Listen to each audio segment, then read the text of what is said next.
Bienvenue dans votre magazine culturel Destination.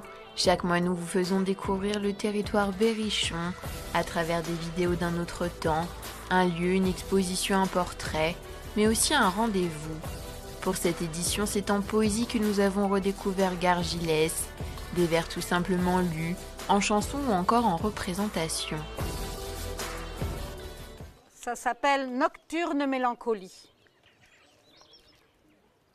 Le goût de ta peau gravé dans ma main, cette caresse effleurée qui sait sans lendemain, intacte comme la pudeur, avec un rien de peur, frôlée comme un souvenir.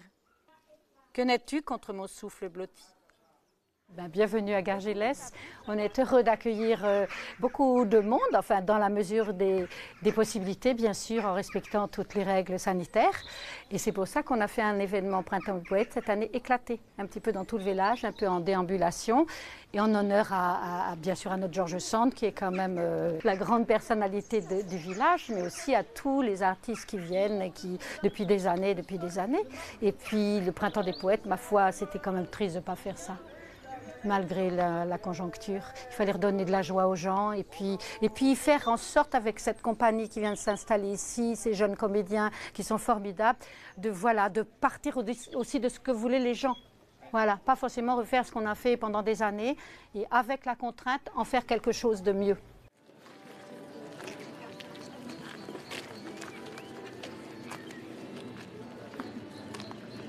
C'est une compagnie qui a été créée en 2017 et du coup on a toujours rêvé de pouvoir nous implanter dans un territoire et d'être accueillis quelque part.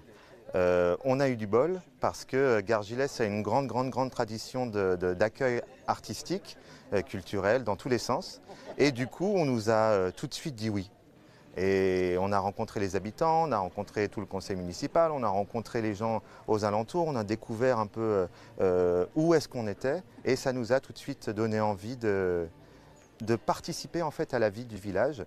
Donc on a décidé de rameuter des artistes, des musiciens, des poètes, des conteurs, des gens du coin, des gens d'un peu plus loin pour animer le village et pour permettre aux promeneurs d'avoir toujours une surprise.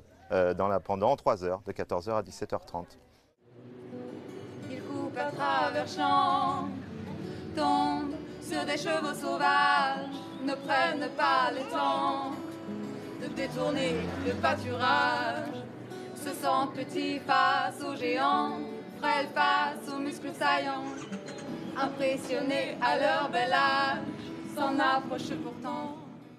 En fait, Maud Foissier et Thomas Nucci, qui ont organisé en fait le Printemps des Poètes, nous ont invités à venir.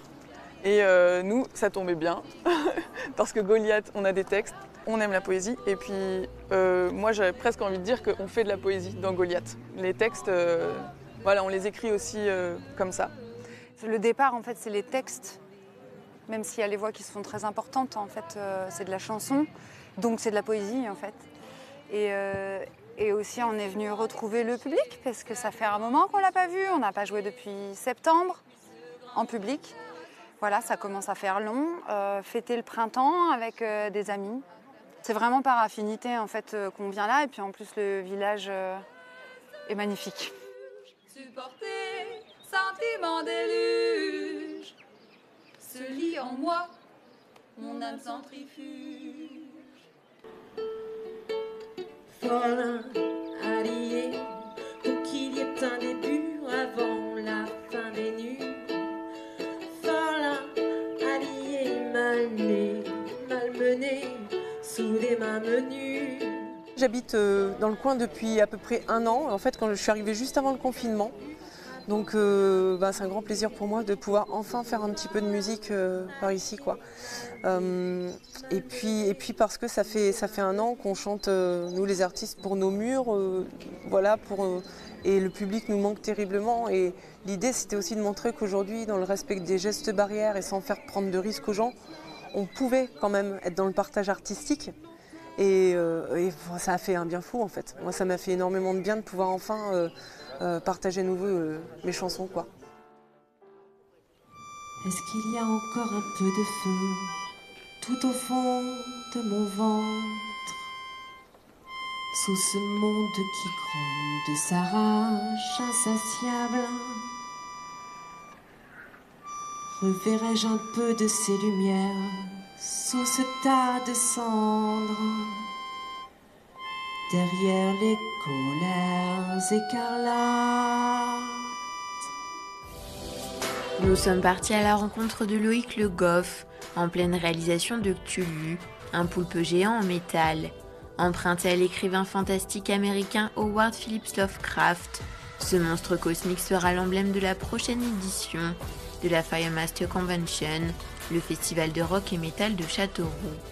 Du haut de ses 3,50 m et de sa tonne, cette œuvre de ferraille devrait faire grande impression.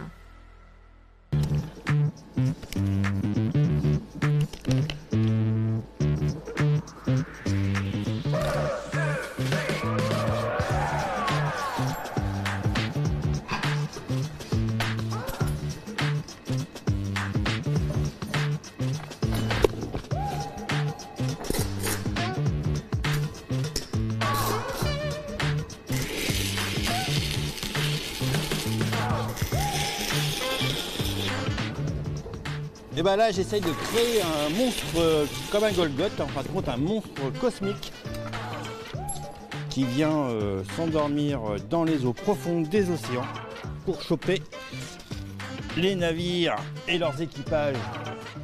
Donc c'est un espèce de personnage avec des grandes tentacules. C'est un monstre méchant.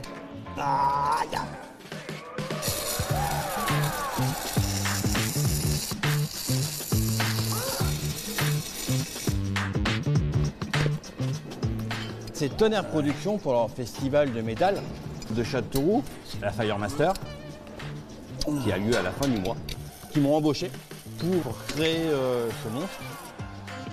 L'an passé, je leur avais fait une tête de mort, donc cette année, je voulais autre chose.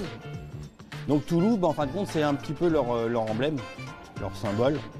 Voilà, un monstre avec des ailes, des grandes tentacules, des grands doigts.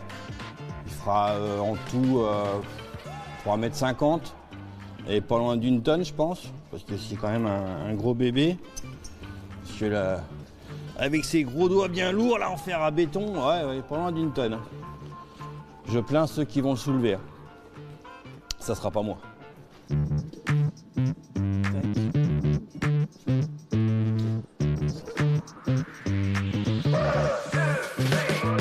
Les matériaux utilisés, je suis reparti comme l'idée de la tête de mort l'an passé. Première couche, c'est une structure en fer à béton, comme un peu la Statue de la Liberté. Elle a été fait comme ça, avec des grosses structures. Après une couche d'accroche, on va dire, avec les ronds là. Et après, que de la tôle galbée, avec des petites découpes pour pouvoir épouser les formes. Et donc du coup, le cahier des charges, en fin de compte, c'est un truc monstrueux, un peu gluant. Donc c'est pour ça que les soudures, je les laisse un petit peu crades. Je ne vais pas les nettoyer. De toute façon, c'est mon truc, moi. Faut que ça fasse crade. Donc, comme ça, ça fera joli.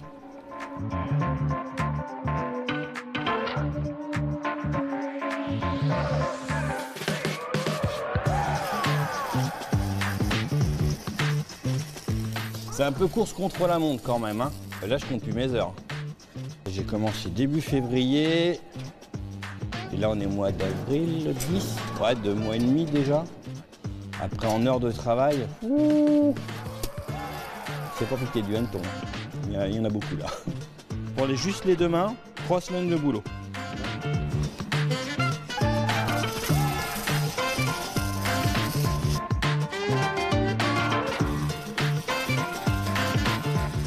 Le métal, c'est vrai que effectivement, c'est dur, c'est froid, mais c'est vachement avec différentes techniques.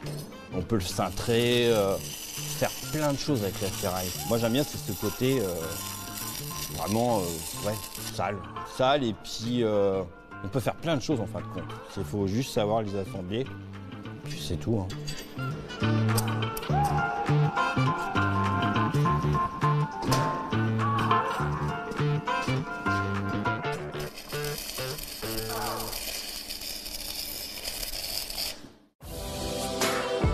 Pendant la Seconde Guerre mondiale, le château de Valençay a été réquisitionné pour devenir un lieu de dépôt officiel des musées nationaux. Des milliers de chefs-d'œuvre et d'objets d'art y ont été mis en sûreté, du Louvre, du musée d'art moderne ou encore des arts décoratifs, mais aussi de collections privées pour la sauvegarde du patrimoine national. L'exposition du Louvre à Valençay, 1939-1946, en retrace l'histoire, le tout en photo et en scénographie.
Composé de 6 élèves diplômés de l'École nationale supérieure d'art de Bourges, le collectif éphémère a investi le château d'eau de la ville.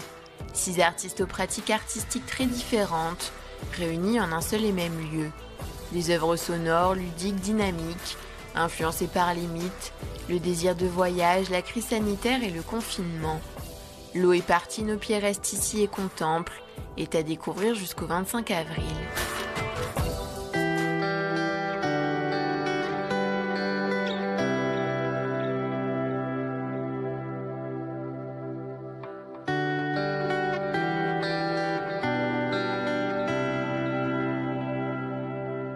Nous sommes le collectif éphémère, composé de 6 jeunes artistes récemment diplômés de l'ENSA Bourges.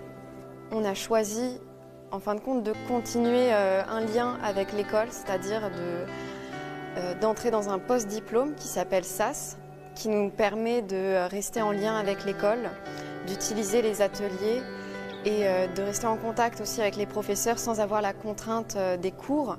Le fait de se former en collectif, étant donné qu'on était 6, ça nous a permis de faciliter des manœuvres pour l'exposition qui se trouve ici au Château d'Eau et donc de se présenter en tant que groupe formé et soudé.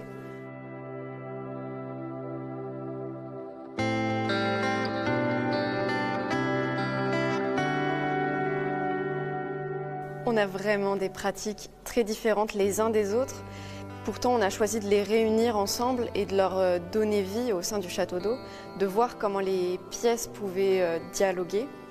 Ça mène à une certaine maturation du travail, de se dire qu'il peut être mélangé, il peut se construire différemment avec différentes personnes.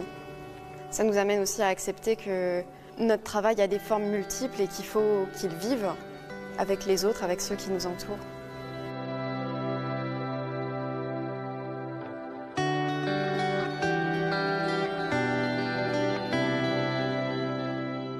Mon travail s'articule à la fois entre le récit autobiographique et des mythes et des récits préexistants. Une partie des œuvres présentées ici tourne autour du mythe de Diane et Actéon. C'est à la fois l'histoire d'une rencontre, d'un désir empêché, interdit, entre Actéon et Diane, mais aussi, donc, ça me permet à moi de raconter une relation amoureuse, mais aussi c'est une histoire de transformation. Je suis atteint d'une sclérose en plaques et je suis à la croisée entre ces questions du corps, ces questions du rapport à l'autre, et le mythe est un excellent support pour investir mon récit dans les peintures.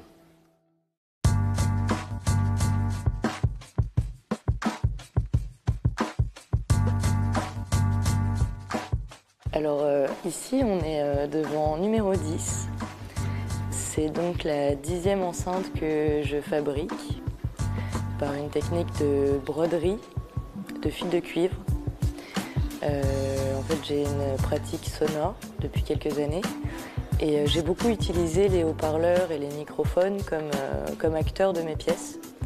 Et est venu le moment où je me suis interrogée sur qu'est-ce qu'était ce principe de haut-parleur et comment physiquement on pouvait faire du son. Et je me suis rendu compte qu'en fait c'était simplement une bobine de cuivre en aimant et une membrane. Et à partir de là est venue l'envie d'éclater ce principe et de le sublimer sur une surface en 2 ou 3 dimensions et questionner un peu cette image du son dans l'espace plastique.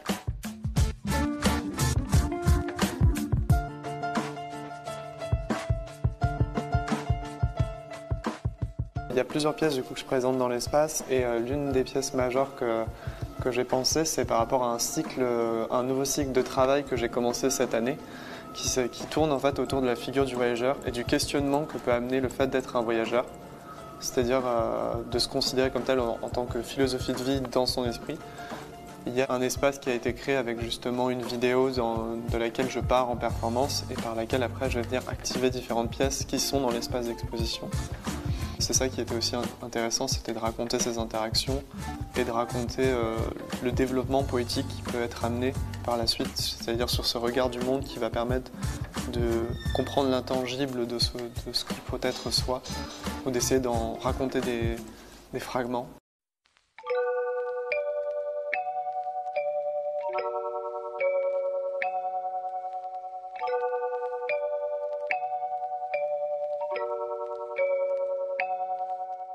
Donc ici, la pièce, je réalisais une cystène, un cube, une haille. Pour faire la ligne droite, on pourrait manipuler. Et en fait, c'est cette installation qui représente une cystène éducative. Et au mur, ici, on voit beaucoup de dessins et avec des signatures différentes. Ce sont les participations, les enfants qui activent avec cette installation. Quand on voit de loin, on voit la ligne à peu près pareil, mais quand on voit plus proche, on voit tous les détails différents.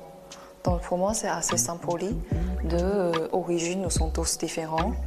Et quand on entre dans une système, on a devenu adapté. Mais quand on voit de proche, on voit nous sommes tous différents en fait. You're not going to find an actual charge of domestic terrorism out there. If you look at Title 18, right? You're looking for. Well, it says here that, but at the San Bernardino shooting or the Orlando Pulse nightclub shooting, they were designated as terrorists. Pour cette exposition en particulier, ma démarche elle est assez particulière parce qu'on est tous affectés par cette épidémie mondiale. Et j'avais envie de retranscrire un peu ce que j'avais ressenti. Là, je vous présente un peu mon confinement à moi. C'est comment j'ai vécu les choses de façon mentale et spatiale. C'est moins de 18 mètres carrés, mais ça représente un peu chez moi. Et à l'intérieur de ma tête, vous savez, tout ce qui s'est passé mentalement dans mon esprit.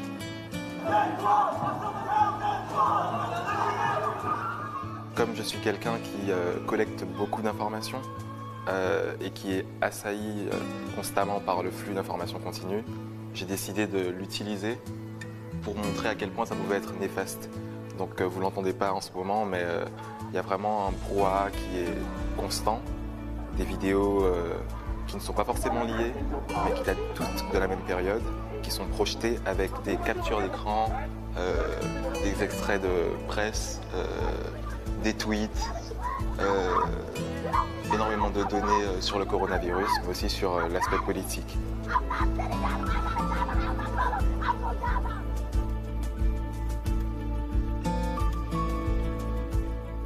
Toutes les pièces qui sont présentes ici, que ce soit le tissu, que ce soit la coupole, des gants qui sont un peu plus loin et une tunique, sont des éléments rassemblés ici pour donner lieu à une performance qui va se passer, qui va être une temporalité pour réparer cette pièce-là brisée et lui donner un second temps de vie, ne pas la laisser juste comme à l'état de mort, de tu es brisé, tu ne sers plus à rien.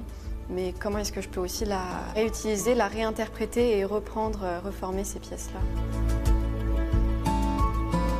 De par ces thèmes que j'insinue un peu partout, j'essaye de faire vivre un peu une sorte de tension dans mon travail ou dans l'espace que je crée, afin de sous-entendre une performance qui va se passer ou qui se produit actuellement.